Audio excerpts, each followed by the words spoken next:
This video is primarily for car technology geeks, and it's about the Corvette, the C7 Stingray that I have on order.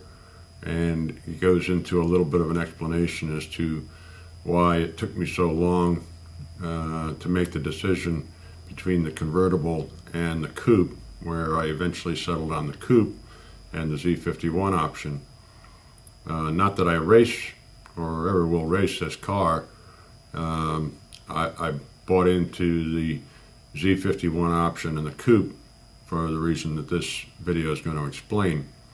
And it's based on my desert drive on the C5 when going across from San Diego to Tucson on a day when it was 119 degrees. The engine and transmission of the C5 got up to the upper limits of the temperature and stayed there for virtually the entire 5.5 hour trip. So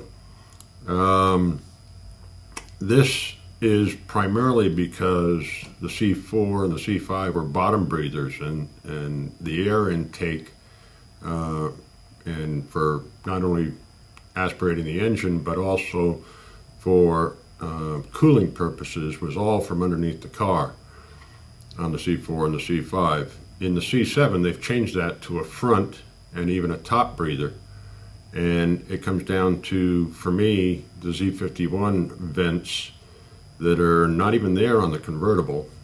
On the convertible, the intakes for the transmission and differential cooling on the Z51 option come up from underneath the car. So again, we're dealing with trapped preheated air in desert driving.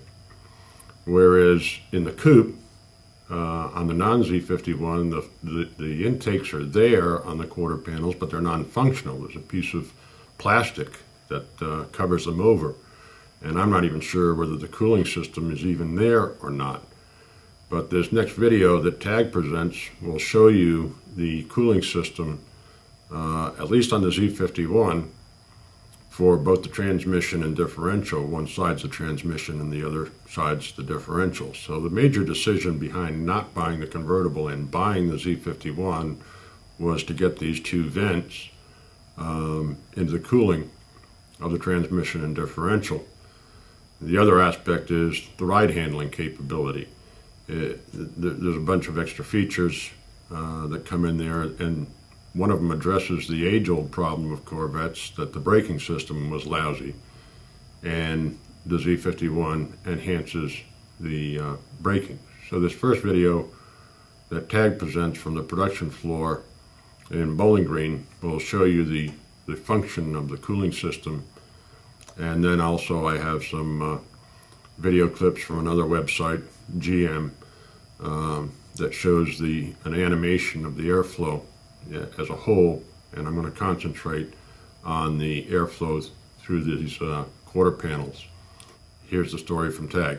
One of the coolest features we have on the new Stingray is a system to cool the transmission and the differential. It's one of the things most noticeable on the outside of the car, but the hardware underneath is really interesting too. If you look at this area of the car, this is the rear quarter panel, and we have a very large duct where cool air comes in to cool on this side the transmission, on the far side it's the differential. It's straight off the race car. We have the exact same system on the race car, but it's executed a little bit differently.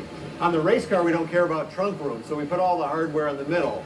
On the street car, we do care about trunk room, so we have to package it all tightly to the outside, just under the skin of the quarter panel. So the cool air comes in here, the quarter panel seals off with this foam right here, and you can see there's a very large duct to conduct the air back to the heat exchanger. It's like a little radiator with a powered fan, so if you're sitting still in traffic, the fan comes on, draws the air through, so you get cool air to cool off the transmission.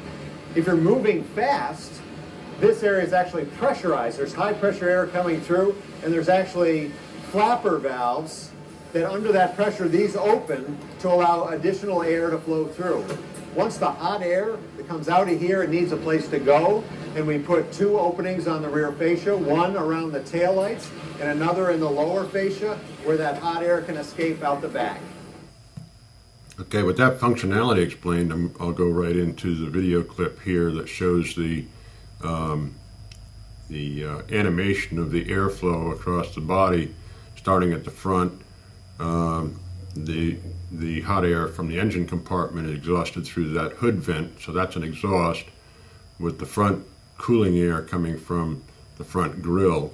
The intake that used to be underneath the car in the C4 and the C5 is no longer there. It's completely flat. And then here you can see the air coming around the